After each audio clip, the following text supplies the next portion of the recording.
Y como bien lo veíamos en esta información, genera mucha preocupación entre las personas el tema del manejo de datos, que terceros hagan uso de información personal. Y precisamente para ampliar acerca de este tema y explicar algunas dudas que tenemos al respecto, se encuentra con nosotros Alejandra Peña, quien es abogada y además nos ayudará a comprender mejor este tema del manejo de datos a partir de esta solicitud que hizo el Banco Central de Costa Rica a las entidades financieras, específicamente a la SUGEF.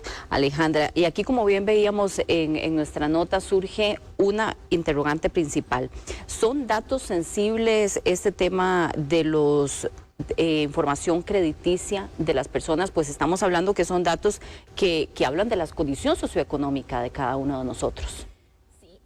Muy buena esa pregunta, porque de hecho con la legislación actual, la Ley de Protección de Datos define como un dato sensible, dentro de la categoría de datos sensible, precisamente establece la condición socioeconómica. Por otro lado, la misma ley establece que la información crediticia, los datos crediticios, ese tipo de dato se va a regular por la regulación del Sistema Financiero Nacional. Entonces ahí entra otra legislación que es la Ley Orgánica del Banco Central. Sin embargo, la Sala Constitucional en alguna otra ocasión se ha referido al tema de qué tipo de dato es el dato crediticio y ha establecido una diferenciación cuando tiene que ver la probidad del deudor. Ahí establece que la probidad del deudor puede ser de interés público. Sin embargo, no se refiere mucho al tema de dato sensible como lo tiene nuestra legislación actual, que es una regulación que se ha intentado modernizar, pero no se ha logrado todavía, y creo que esto pone sobre la mesa la necesidad de actualizarla. ¿Y qué inclinará tal vez, si podemos interpretar de alguna manera esta resolución de la sala para facilitar este dato al Banco Central, ¿verdad? Porque es los que nos pone a pensar, es información crediticia, pues de una u otra manera se pide además en la información que se identifique, es decir, que diga de quién es la información que se está compartiendo. Y sin embargo el Banco Central indica que es con fines estadísticos.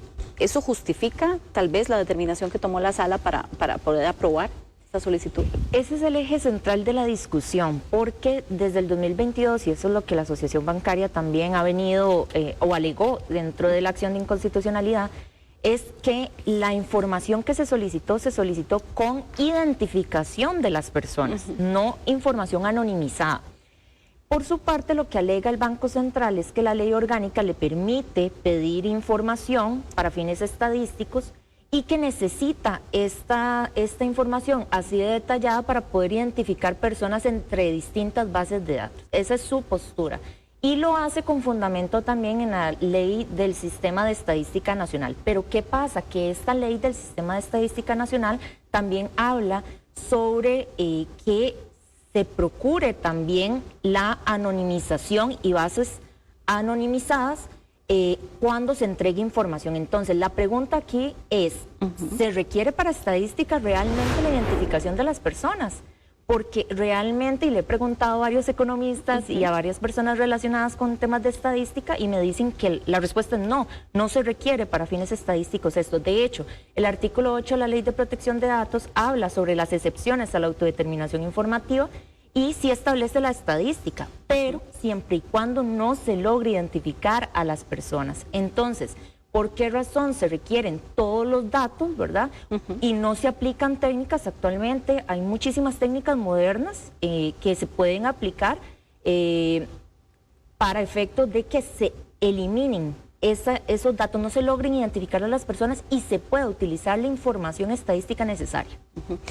Entonces podríamos decir de alguna manera que es válida esta preocupación de los usuarios, de las personas, de que este tipo de datos se estén compartiendo, aunque sean instituciones del Estado, por decirlo de alguna manera. Es válido que existe esa preocupación, pues los datos andan por ahí, podríamos decirlo. Sí, totalmente. Primero que nada, yo siento que hay algo que se ha dejado de lado y es sumamente importante, y es que el derecho a la autodeterminación informativa es un derecho fundamental, es un derecho constitucional que tienen las personas. Y los riesgos asociados a centralizar en el Banco Central esta gran cantidad de información sin anonimizar, el riesgo es muy alto, sobre todo hoy en día que los ciberataques están en boga, ¿verdad? los riesgos también de un ataque sistémico a esta información es muy alto. Eso asocia riesgo reputacional también. Recordemos que la actividad bancaria se asocia a la seguridad, ¿verdad? A la confianza de las personas, y esto puede un poco atemorizar a las personas de cómo se están utilizando la información. Y ahí viene otro riesgo, que de verdad se esté utilizando para fines estadísticos y no se utilice, por ejemplo, para perfilar a personas por condición socioeconómica, que eso podría ser un grave riesgo. Y de hecho, yo he leído cuál es el fundamento del Banco Central y dice que lo requiere para fines estadísticos relacionados con temas de cambio climático, ¿verdad? Entonces, por ahí va un poco la pregunta de las personas, si realmente se requiere toda esa información para fines estadísticos. Alejandra, aquí viene otra consulta también, porque para brindar mis datos yo tengo que dar una autorización de que se esté compartiendo este tipo de información. Incluso las entidades financieras así nos lo solicitan como usuarios. En este caso no se está brindando, y creo que esa era una de las dudas que también tenía la asociación bancaria al presentarlo. Al tener ya esta resolución de la sala, por decirlo de alguna manera, los bancos ya se están respaldando para poder brindar esa información, aunque no tengan la autorización de los clientes, por decirlo de alguna manera. Usted dio con un punto excelente y es muy delicado. Existe algo que se llama el principio de consentimiento informado. Yo, como titular de los datos, tengo que autorizar para qué se va a utilizar la información, con qué finalidad, ¿verdad? ¿Cuál es la base legítima para que utilicen mi información? Y en este contexto se estarían trasladando datos personales sin cumplir con ese consentimiento, ¿verdad? Habría que revisar el contenido de ese voto de la Sala Constitucional. Lamentablemente todavía no está.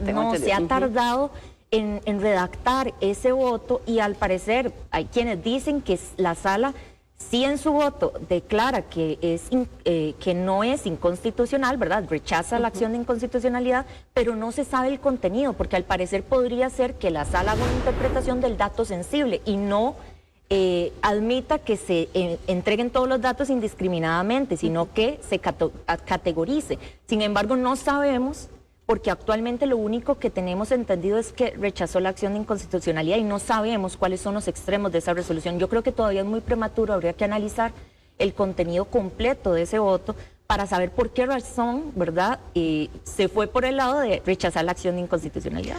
Alejandra, lo veíamos también en la nota, algunos otros expertos coinciden con usted, pero además mencionaban que se puede abrir portillos para que se sigan facilitando y compartiendo bases de datos con otros. ¿Qué riesgo existe de que esto suceda a partir de una resolución de este tipo? Claro que sí. Bueno, la Sala Constitucional, ¿verdad?, es el órgano que debería velar por el derecho fundamental a la autodeterminación informativa, y creo que esto va a generar un precedente importante, y es por ahí donde no quisiéramos, ¿verdad?, que se abra la puerta a que cualquier entidad solicite datos y con identificación de las personas, con el riesgo que eso puede ocasionar para fines estadísticos, y simplemente la justificación sea un fin estadístico, que, como reitero, no se requiere precisamente para fines estadísticos eso. Hay un montón de maneras. De hecho, el número de cédula, perfectamente, utilizando técnicas como de hash, ¿verdad?, se podría perfectamente evitar dar el número de cédula. Claro. Pero creo que en este momento no se está centralizando en eso, sino en un tema, ¿verdad?, de poder, de puedo o no pedir la información para fines estadísticos y punto.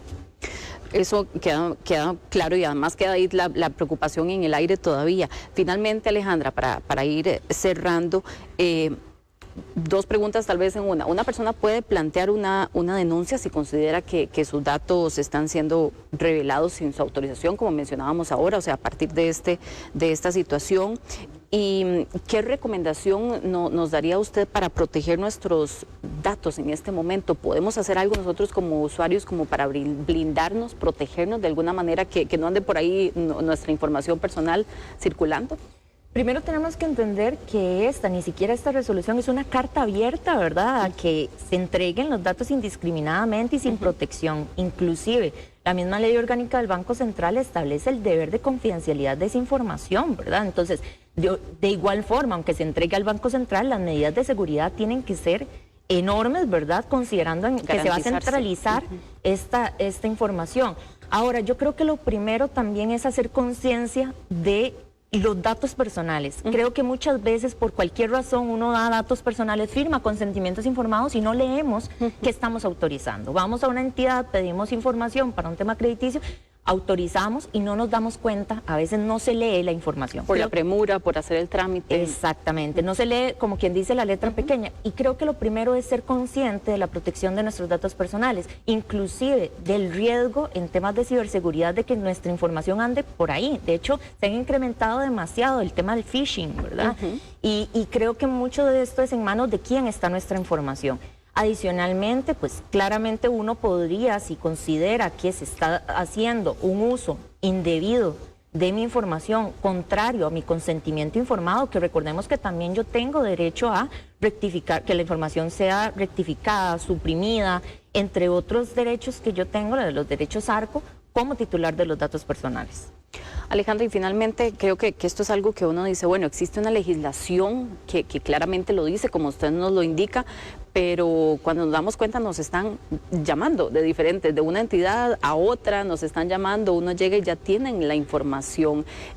¿Qué nos falta tal vez para poder garantizar esa protección de datos todavía de manera más segura en el país?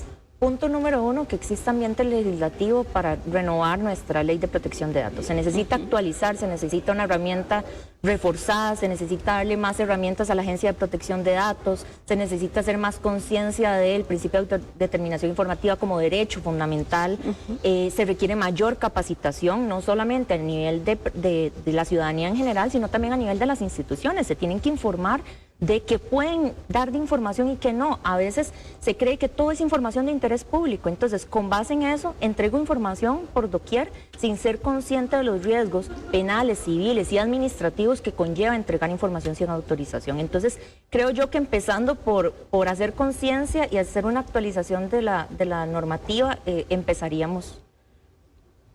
Por eso, entonces seguiremos entonces muy pendientes. Alejandra, muchas gracias por aclararnos estas dudas y vamos a estar dando seguimiento a lo que siga, ¿verdad? Y por supuesto esa resolución final para poder entender las implicaciones que tenga sobre nuestra información y nuestros datos crediticios, que como bien usted lo decía, es información sensible entonces.